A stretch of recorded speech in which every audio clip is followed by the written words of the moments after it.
This is an Innova destroyer. This is also an Innova destroyer. This has the same flight numbers as a destroyer, but so does this disc. So why do they all fly so different? Because flight numbers don't matter. Hey everyone, it's Greg from Six Sided Discs, and today's video is sponsored by Smuggler's Notch Resort. More on them in just a bit. A little over 2 years ago, we posted the first video in this series, and since then we've tested and compared flight characteristics and distances of hundreds of putters, mid-ranges, fairways, and distance drivers from dozens of different manufacturers. But it's finally time for us to revisit the numbers that started it all: destroyers. Rated at 12.5, -1.3, the Innova Destroyer is the standard by which nearly every max distance driver is judged these days. One of the reasons we started this series and called it Flight Numbers Don't Matter is because how manufacturers go about choosing their flight numbers is a total mystery, and what flight numbers mean to one manufacturer or another seem to be completely different. For example, the straight mid-range slot from Innova, Discmania, and Discraft all have different flight numbers, ranging from 5500 to 5501 to 54-11. And while those numbers aren't that different, every time we post a video talking about straight mid-ranges, we get some Innova fans in the comments saying, what about the Innova Rock or Rock 3, which are rated at 4403 and 5403 respectively. And I don't know about you, but those flight numbers sound pretty overstable to me, whether they actually are or not. This once again shows just how differently each company interprets and assigns flight numbers and what they really mean with those numbers. Another reason we started this series is because many players often shop for discs based on flight numbers, which makes total sense. It is, after all, the primary way discs are marketed by manufacturers and retailers alike, including us. But since every manufacturer approaches this differently, it's hard to know how accurate flight numbers actually are. And that's all before we consider all the other factors that affect how a disc flies, like plastic, weight, and the individual player. So today we'll be doing what we always do in this series, trying to make sense of flight numbers. But instead of choosing only discs with exactly 12.5, -1.3 flight numbers, we're going to branch out and also include some 11 to 13 speed discs that are designed to be maximum distance drivers. Discs that can get a little bit of turn, but also a reliable fade for consistent, reliable distance. We have 34 different distance drivers today. And just like in our very first Flight Numbers Don't Matter video, we're going to be trying to figure out what type of destroyer each of those discs are. To do that though, we will first need to explore the destroyers themselves. And here they are. 8 different destroyers in a variety of plastics and weights, because not all destroyers are created equal. For example, there are the flippy destroyers, like this Echo Star destroyer. Echo Star is Innova's recycled plastic, and despite being max weight, this particular destroyer is super understable. This Paul Macbeth 4-time Star Destroyer is quite understable for a different reason. One is that it's quite well used, but perhaps more importantly, it's the lightest destroyer we've ever found, 138 grams. Now, destroyers that fly that understable are a rarity, unless they're made in DX plastic. Either way, we will be watching to see if any of these other discs with similar flight numbers fly anywhere near as understable as these. Next, we have the max distance drivers, and for this slot today we have one random Star Destroyer at max weight and a well-seasoned Halo Destroyer. And both of these show a nice forward push or even a slight turn before a reliable fade. And this is what most people want from a destroyer: consistent, reliable distance. In fact, while this comparison is not necessarily about distance, and we didn't measure every shot, we did measure the best ones, and this Halo Destroyer had Josh's best distance of the day of over 150 throws at 465 feet. And finally, these are the big dogs, the beefy boys, and we have several. Now, people will claim to know what makes one disc more overstable than another, like dome or parting line height or any one of a list of many other characteristics. And some of the time those things are true, but sometimes they aren't, as we've found out in the past. For example, if you had asked me which of these destroyers would have been most overstable, I probably would have picked the Halo Destroyer. And I definitely would not have picked this, a G-Star destroyer, because despite G-Star's reputation for being a much more understable plastic, this was still very overstable. We also threw another random max weight Star Destroyer that was very overstable.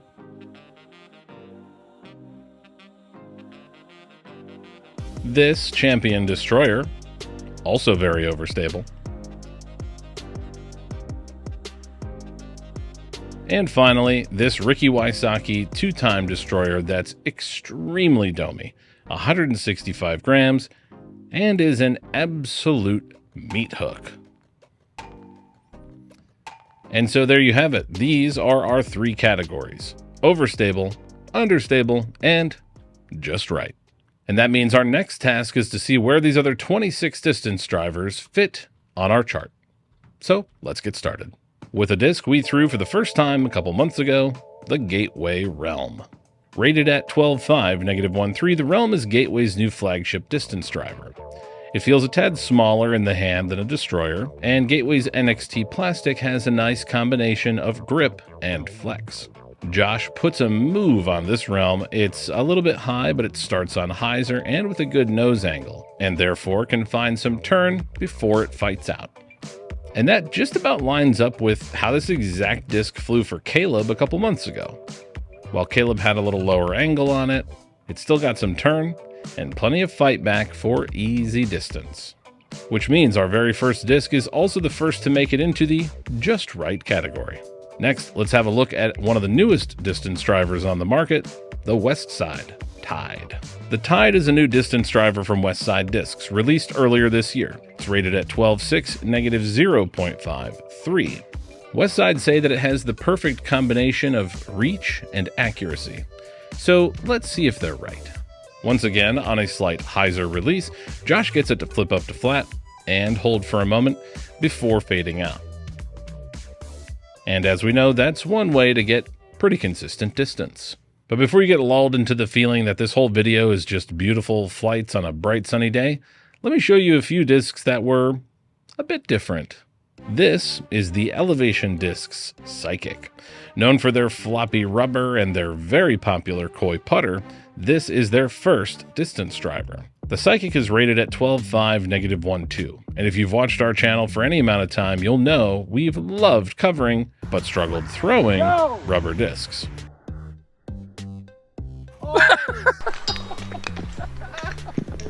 Well, that's not in one piece anymore. And I would never set up anyone for failure, but I may have neglected to tell Josh about the challenges that we've had throwing rubber discs. Very interested to see how you throw this. I'm scared.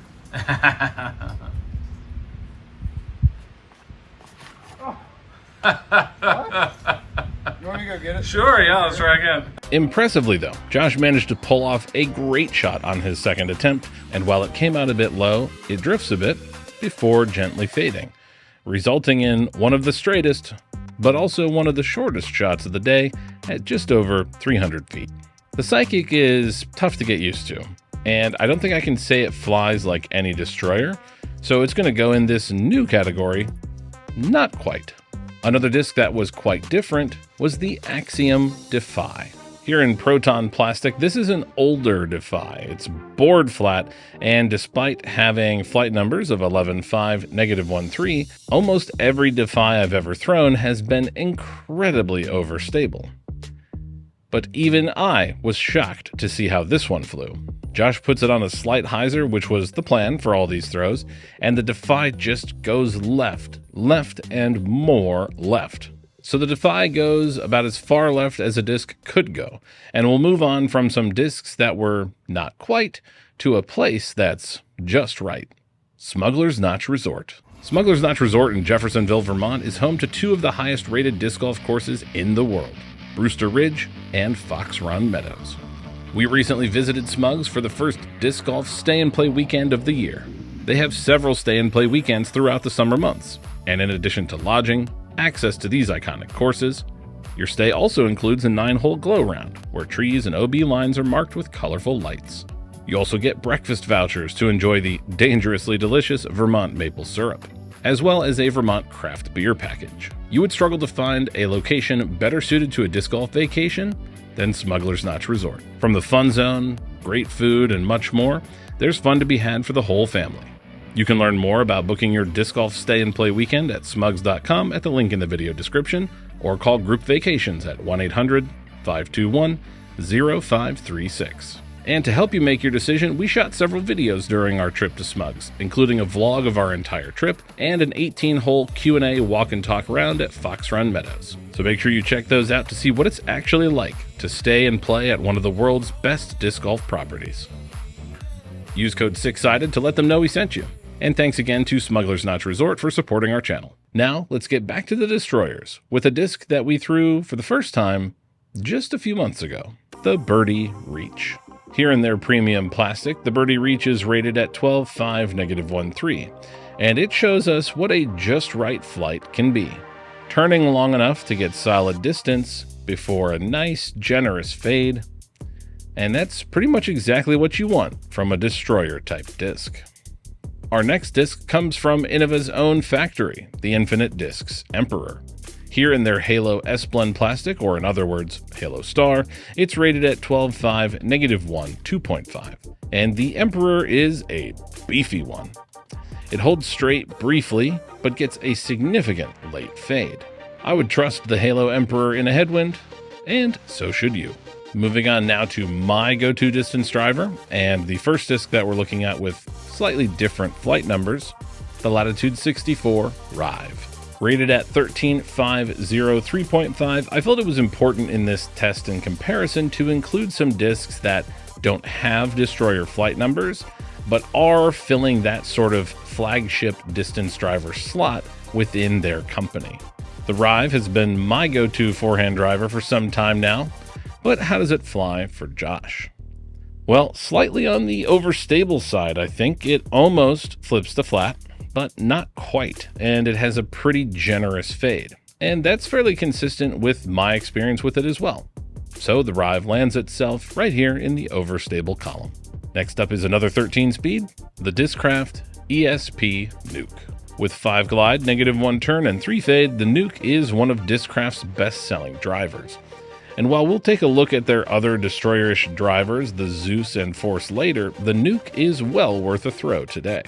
We're testing this beautiful swirly ESP Nuke that I picked up at D-Glow a few years ago, and it's good news, because it flies as good as it looks. Josh gets the Nuke to flip up to flat, drift a bit, before finishing out around 400 feet. And for that shot shape and that distance on a lower line, the Nuke is 100% just right. Unfortunately, it was not smooth sailing for the rest of our 13-speed drivers. We gave the new Westside Prince a shot, a 13-speed driver designed in collaboration with Matty O. It's rated at 13.503.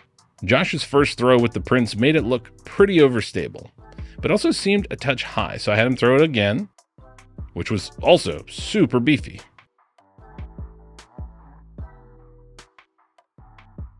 One more try then, and yeah, I guess the Prince is just a real beefy boy. The House of Discs family of brands includes Latitude 64, Westside, Castoplast, Discmania, and Dynamic Discs. And they make a lot of discs that fit this slot. And while we don't have time for all of them today, we do have time for 2 more, starting with the Castoplast K1 Gold. Rated at 13.5 -0.53, the Gold was introduced around the time Castoplast discontinued the Grim and Grim X. And it may have finally solved Castoplast's distance driver challenges, because it flew great. Pushing a good bit straighter than the Prince, it still had plenty of reliable fade. So that's that. Or is it? Because on another throw, on a similar angle, Whoa! Josh got a huge turn from the Gold before it faded out. Now, of all the discs that we tested today, the Gold struggled to just show us a consistent flight path. And it was one that we never really felt like we understood. So it's going to fit right about here on the edge of understable to just right with a little asterisk. And we'll move on to another House of Discs disc, the Latitude 64 Strive. When the Strive was first released, I was immediately interested. I already bagged the Rive. I love the Rive, and it's pretty overstable, so I figured maybe I can get the Strive to just get a touch more turn and more distance. But the Strive and I have never jived, so it's all Rive for me. But for Josh, well, I'm not sure he's signing up for stock alerts on the Strive either, because on a couple throws, it was super understable, like so. Didn't see that coming. But on another, it wouldn't really turn at all. Pushed straight and then, admittedly, aided by some wind, I assume, got a huge fade. Which means the Strive straddles a new line around the not quite category, I guess, and we move on to our last 13-speed distance driver, the Prodigy 400 Falcor. Rated at 13.5, -1, 2.5, it was released as a collaboration with Kale Leviska a few years ago. The Falcor has always felt pretty good in my hand, but I guess not good enough to convince me to try it because I've never thrown one. And I still haven't, but Josh has, and it's tough because it means that only the Nuke delivered a truly great flight for the 13 speeds, as the Falcor was surprisingly overstable on multiple throws. Certainly not where I would have expected it to end up, but the flights don't lie. So let's move back to some discs that have more destroyer-y flight numbers, starting with the dynamic discs Trespass. Rated at 12.5, -0.53, the Trespass was included in our first destroyer comparison, and in Lucid plastic it was outrageously understable. But today we're testing it in two different plastics, a stiffer version of Lucid called Lucid X, along with their glow plastic, Moonshine. Both of these are slightly domey, pretty stiff, and feel great. And they fly nothing like the Trespass did a couple years ago. Both of these were much more overstable, and rightly earn a spot in our overstable column. And this is a great time for me to remind you all that we do not intend for these tests to be definitive. These are simply how these discs flew for this thrower, Josh, on this particular day, in these somewhat windy conditions. As many of you likely already know, discs vary a lot, from run to run, plastic to plastic, weight to weight, and person to person. But if you like how some of these discs flew, you can find the exact discs we threw, while supplies last, on our website, sixsideddiscs.com. Discs that we've thrown in our videos are 10% off since they're lightly used, and channel members get 5, 10, or 20% off their purchases. Now let's see our next disc, the Discraft Zeus. Rated at 12.5, -1.3, the Zeus was the second disc in Paul Macbeth's line, released back in 2018. Eagle-eyed viewers might recognize this exact Zeus from a previous video, where we tried to find the fastest way to beat in a disc. It turns out being mean to discs isn't particularly effective. Where did you get that stamp? The toilet store? I bet you've never even seen an ace. You suck, Zeus. You wouldn't even know how to fade in Photoshop. Look at you, you stupid guy with a cigar and hair. Ah! And since this one made it through that unscathed, it's ready to fly today. And boy, does it. The Z-Roll Zeus gets a beautiful flight, one of the best we've seen all day. It gets this slow pushing turn without turning over for huge distance. Just right is an understatement. But can another Discraft distance driver follow suit? Here in a limited edition stamp from something. Honestly, I don't know where this Z-Force came from. It's technically my son's disc. What I can tell you is that it's stiff, domey, and max weight. So how will it compare to the Zeus? Well, I'm not sure what it was about the Force, but it just didn't work out today. When we make these videos, there's actually quite a few discs that you don't get to see. Discs that we tried and couldn't get consistent flights from. In this case, we couldn't seem to get the angle we wanted from the Force. At first glance, it looks super overstable on every shot. But after going through these shots again, I don't think we ever got the nose angle that we wanted. So while it had tons and tons of fade, that may not really be a good representation of its true flight characteristics.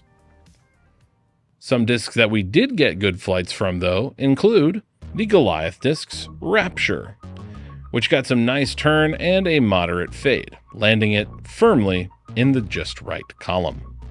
Two other discs that were just right were the Clash Salt in steady plastic and the CNC Plus from Protoflight. Both of them delivered a really nice blend of turn and fade for big distance.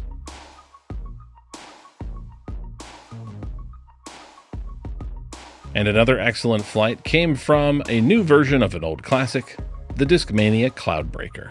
Gannon Buhr's Horizon C-Line Cloudbreaker, still available at sixsideddiscs.com, looks incredible, and it has the flight to match those good looks. Josh gets a nice forward push here before that reliable fade kicks in. And I will say, it's still on the pretty overstable side and would need some beating in before it fits into that just right column. Interestingly, it wasn't the only Cloudbreaker I had handy, because I found this Eagle McMahon S-Line Cloudbreaker 3 hanging out on a shelf in my basement. And while it didn't get quite as much turn, it still flew really nice, pushing straight before a generous fade. Both Cloudbreakers are overstable, but still quite usable. However, the same could not be said for these two discs, the Meridian Discs Chasm or our Axiom Timelapse. The Chasm, which we threw for the first time earlier this year, was just as overstable as I remembered. Way too beefy. And surprisingly, so was our Axiom Timelapse. I've seen some time lapses get big turn. I've heard people theorize about colors that are more or less stable, and I think even Simon has talked a little bit about that. But whatever it is, it was beefy. That being said, Josh did have one shot with it that went crazy far. Only 5 feet short of the best distance he had with the Halo Star Destroyer earlier, the time-lapse did 460 feet with almost no turn at all. Still, both of them were overstable, unlike this disc, the Viking Odin. And honestly, I owe this disc a debt of gratitude, because without it, you might not even be watching this video. I had this idea of flight numbers don't matter bubbling for a while, but I needed proof. Proof that the idea I had was actually true. So we took a destroyer and this very Odin to a field over 2 years ago and recorded this.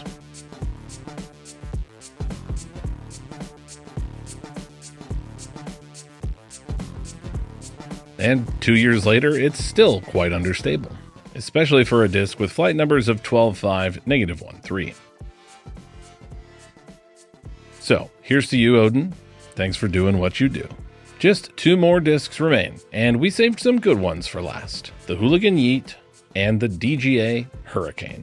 We threw the Yeet for the first time recently, and we were immediately impressed.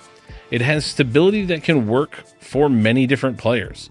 Slower arms will find it generously overstable, while big arms can get effortless distance, which was quite similar to our experience with the DGA Hurricane in their new Atmos plastic.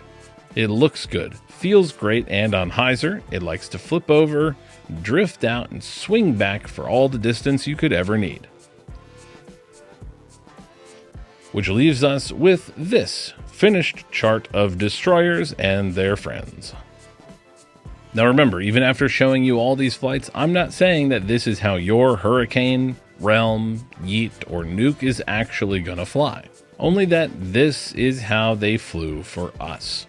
And while I've heard some people say recently online that there's no need for disc comparisons like ours, I'm afraid I have to disagree. Discs may be flawed, and it may be impossible for companies to produce them exactly the same each and every time. But that's not going to stop us here at Six Sided Discs from being curious, asking questions, and testing them for ourselves. Because even if the results aren't definitive, I think there's still something to take away from exploring and learning and testing as many discs as we can get our hands on. You can find many of the exact discs we threw today at sixsideddiscs.com or at the link in the video description. What did you think of our results? And how do these discs fly for you? Leave a comment down below. And also comment below what large-scale comparisons you'd like to see next on Flight Numbers Don't Matter. Thanks again to Smuggler's Notch Resort for sponsoring today's video. Use code 6sided at smugs.com or call Group Vacations at 1-800-521-0536 to book your disc golf stay and play weekend today. For 6sided Discs, I'm Greg. We'll see you in the next one. Go, go, go, go, go. Come back. Come back.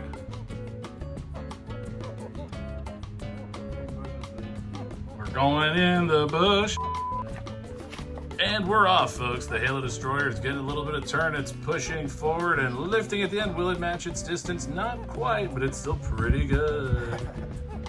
Very interested to see how you throw this. I'm scared.